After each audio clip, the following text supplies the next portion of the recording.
And welcome back to the Flow Sports Fix on this Wednesday as the Flow Man gets set to give us some details about the Battle of the Bridge and the country connections that we always love to talk about to the AFL as well. We have a look at who the Sydney Swans are talking about in matching up with the giant Toby Green in the big derby game this weekend, the Battle of the Bridge. It is going to be an absolute beauty. And the talking point out of Sydney is that George Hewitt, who comes from Broughton Mandurah and the club up in the York Peninsula, is one of the Northern Area's football clubs, and that he will get the job on Toby Green. It will be a big job for him to do. But then I started thinking about how the Swans have so traditionally done well with South Australian players, and I think back to the influence of, say, Jared Crouch and Marty Mattner, and then you maybe go back even further before that, and you think of Michael O'Loughlin and so forth.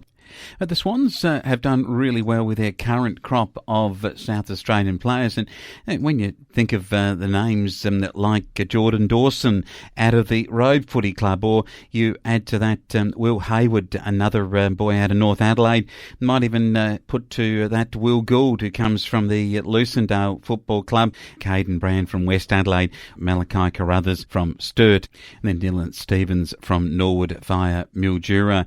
So there is a real strong connection from South Australia to the Sydney Swans. It'll need to be a strong connection if they are to keep that unbeaten winning record at the top of the table alive with their cross-town battle against the Greater Western Sydney Giants this weekend.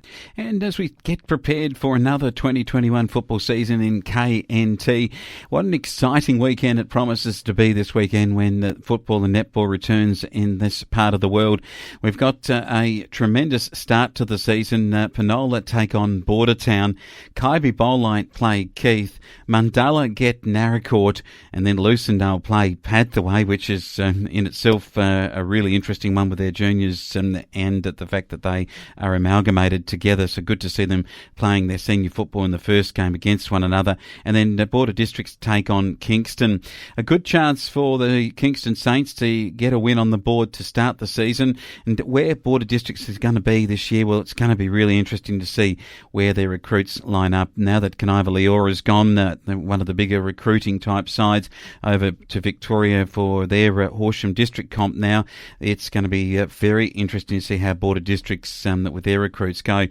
And some of the key games to come on the 25th of April, which is the Sunday, the Anzac Day clash, the traditional rivalry between Narracourt and Kybe Bolite will be on show.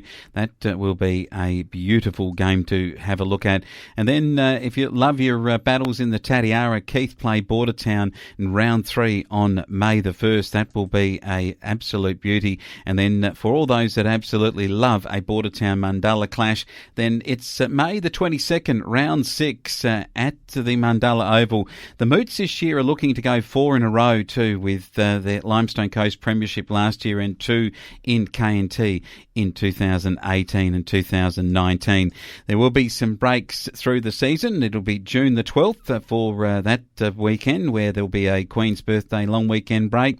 And then there'll be the South Australian Country Football Championships at Victor Harbour happening on July 10-11. So there'll be another break in there. The grand final for KNT is scheduled for the 11th of September, and it will be a qualifying and elimination final weekend on August the 21st and August the 22nd for those finals games to start. So football right between now and up to August the 14th in home and away, 10-team competition in the KNT Football League. Looking forward to covering it with Sammy Gratz and also with Sally Bywater on our netball reports here on Friday night. It's good to get an update, though, here on the Sports Fix. And now time for an update for some interesting times happening in Colac. Some interesting times for a much maligned club in the Colac and District Football League. Otway Districts scored 2 points to Apollo Bay's 10 goals 18. That was their A-grade or senior football game on the weekend. It means that the percentage is about 2%. Apollo Bay's is 3,000%. That was their senior side. 2 points is all they kicked for the weekend's match at the Apollo Bay Recreation Reserve as the Hawks went mad at Apollo Bay. But then I thought, well, how did the reserve grade game go? Well, not that much better.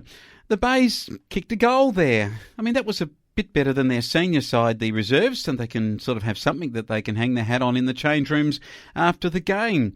The best performing side was their under-18s. They did exceedingly well. They kicked 2 goals in a loss to Apollo Bay.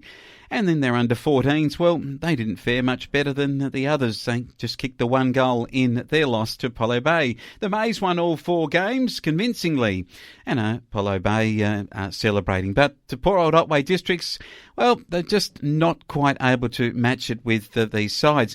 You see, they were once the Otway Rovers, and they joined Gellibrand to become Otway Districts in 1982.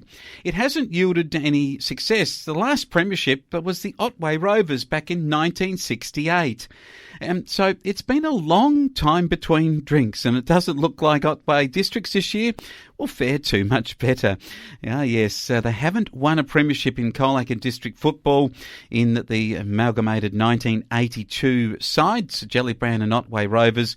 The districts still much maligned in this competition, and for them, we hope that they do finally get a breakthrough win at some point in time pretty soon.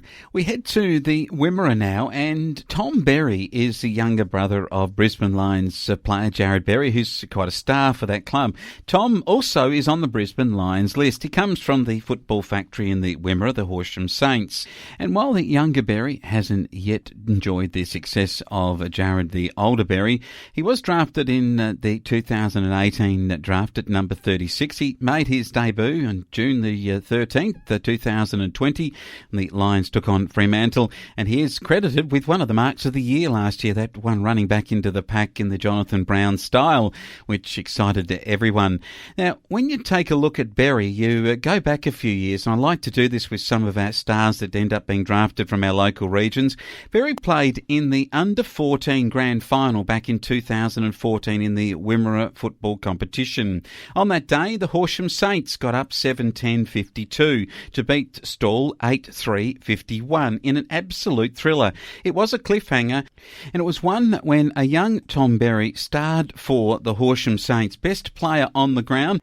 And he also added a goal that day, crucial in the 1-point victory. So he's got a lot of pluck about him if you go back to his junior footy career. And Tom Berry, to me, looks like one that is going to come on as his body matures and gets more opportunities. It's pretty tough to break into that Brisbane Lions gig. They're a powerful combination. And finally, in our look at the sporting fix, it is a big game between Sydney and the GWS this weekend. And look out for Calcan's Jeremy Finlayson. Last week he was brilliant with 4 goals, and he's looking at being the big key tool forward, as this week, depending on where Jesse Hogan does play, whether he is available. But this is going to be a massive game for these two clubs, given Sydney are 4-0 at the top, and GWS just had the 1 win and desperately need to win against their cross-town rival in Sydney. It is the Battle of the Bridge, and we're looking out for Calcan's Jeremy Finlayson to star for the GWS side. Whether or not they will be able to win the game is going to be a tough one for them, because Sydney are flying high at the moment.